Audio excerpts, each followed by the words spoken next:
Welcome back to the channel. My name is Brady Prenslow and this is Race Age 50, and this is the first real race where it is a USA cycling race and I am in the category of 50 plus.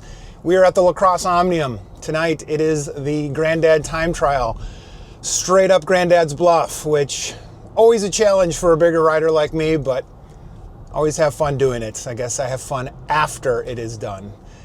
Road race tomorrow and crit on Sunday, but we are about an hour out from the time trial, so I've already taken a few little practice runs up, got back to the hotel to change, and now heading to the course to pick up my number, roll around for a bit, and then do my effort, and whatever that effort is. The main thing with this course is to not blow up early, because the steepest section is about the first 300 meters, and I have been known to go a little hard from the gun, which it's easy to do. So I'm going to try to watch my numbers, keep it under 400 for that first stretch, and then ease into a nice rhythm and see if I can blow it all at the end. But we'll see how it goes. I will check in right before the race and then maybe again afterwards, just do a little recap, and hopefully I'm at least under the 10-minute mark. If I can get under 10 minutes, generally happy with that, so we will see. All right, let's do a little commentary on this 10-minute effort. So here I am, Matt Myers, my teammate, just took off. He is my 32nd man. I kind of figure that I am not going to catch him, but he'll be a great rabbit. So they send us off in 30-second increments. Being counted down here, my time was 5:39. You can see the flag up above. That is eventually where I will end up, hopefully 10 minutes from now. So take off, and I decided to start standing for as long as I could, just to sort of open up the legs. You can see I'm pushing almost 600 watts, which is not sustainable. So I told myself, all right, by this first driveway, sit down, and I shift all the way down. I shift down into my 28 in the back and just start spinning. Like I said, this first stretch, really the name of the game is to not blow up. So I want to keep it under 400 if I can.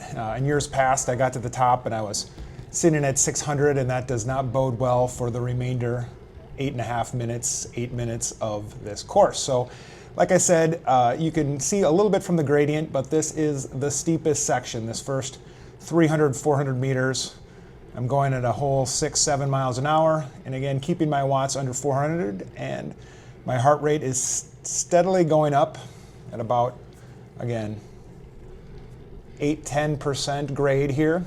And you don't really know how you're going to do in this time trial until you get around that first corner. So trying to dodge as much of the rough sections of the road as possible. You know, there's nothing worse than hitting a little pothole or chunk of rough pavement and getting out of your rhythm.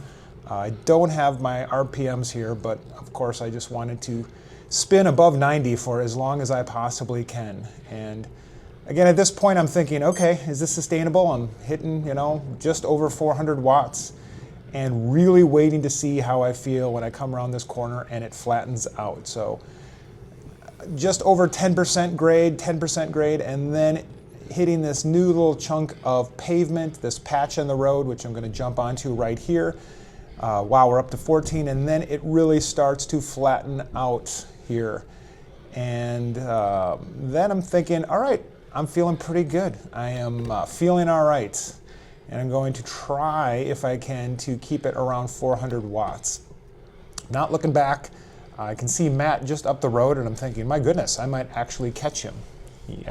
Talking to Matt after the race, he said, wow, he probably started off a little too conservatively, but it did good things for him at the end of the race. So as you can see, we are, I guess I don't have the time up here, but we are about 2 minutes into this 10-minute effort, and I have about another 5 minutes of grade before, as you can see, based on the profile, it flattens out at the top. So as you can see, my numbers bouncing around. I averaged 370 normalized power and about 355 average power for this effort.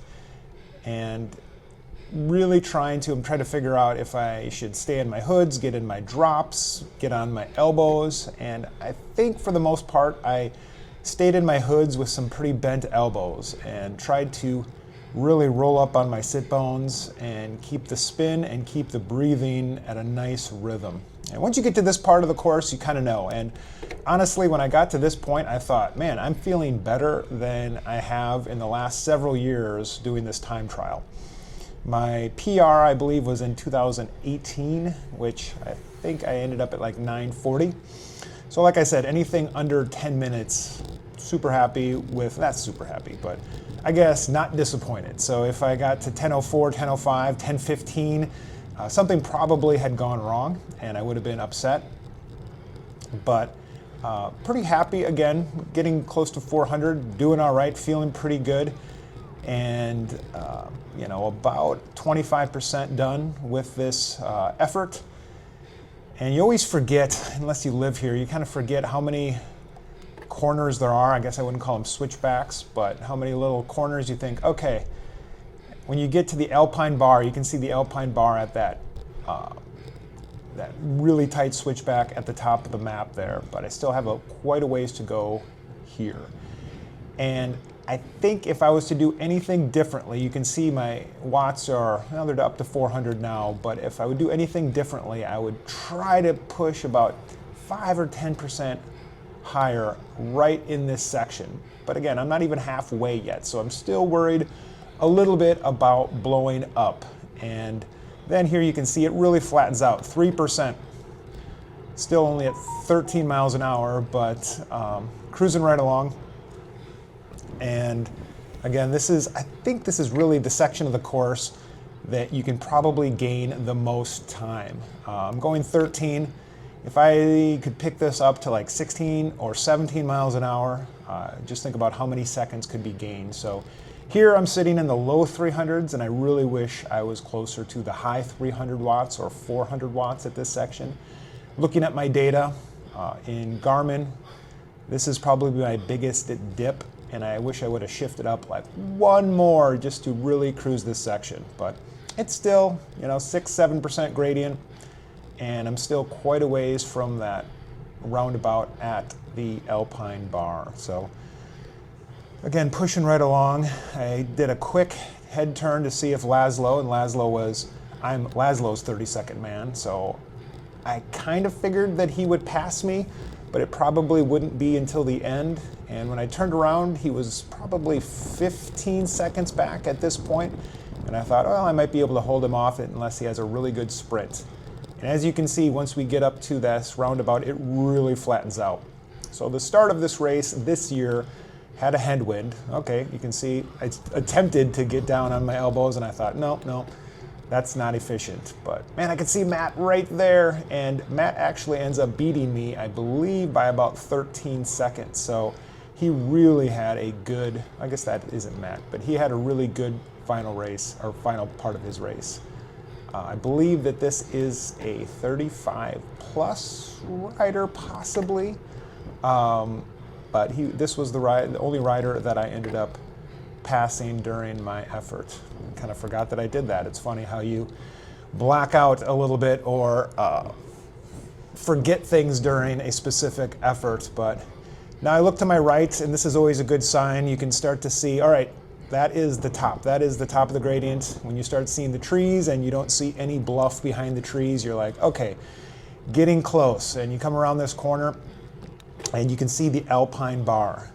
But looking at the profile, I think a lot of people who race this for the first time thinks, all right, once I get to the Alpine bar, I'm home free. But as you can see, in terms of distance-wise, not time-wise, but distance-wise, you're only about 60% done at that point, which can be really deceiving.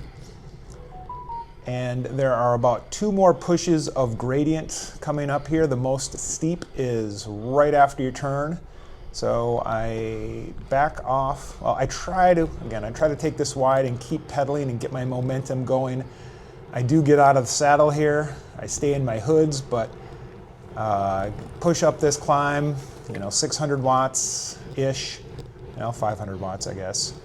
And it's about at the top of this climb. I'm still in my little ring at this point, and I kind of told myself when I saw this little road marker on the road right about past this deer sign, this is the point that I flip into my big ring. So I flip into my big ring and I shift down twice and then start pushing as many watts as I can. And this is, honestly, this is almost the hardest part of the crit because your legs are on fire at this point.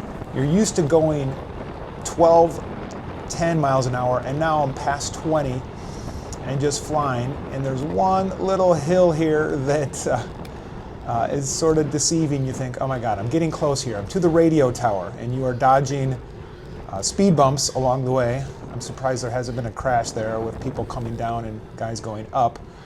But now it is full gas, and we have a little bit of a tailwind, and things flatten out, and now it is just absolutely everything you can. I am in a full tuck position. I believe my hands are still on the hoods, but I am bent over as much as possible, trying to keep my cadence up. I've got over 400 watts, 24 miles an hour, realizing that this also is an area where you can completely gain some time. I've been spent in this section before and haven't been able to push as hard. I've actually coasted at parts in a tuck.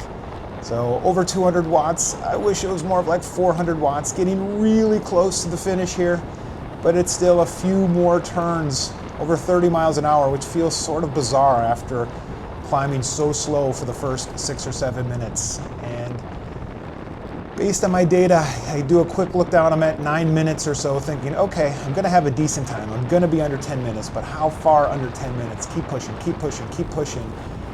And coming around this corner, I ended up at 9:54, which put me 10th overall. And, you know, I was hoping to be a little bit closer to 9:45, 9:40, but you know what? I'll take it. Well, another year, and Granddad's is in the books. And I can safely say I was under 10 minutes. I'm not sure exactly what my official time was yet. Somewhere probably around 9:50-ish, which felt pretty good.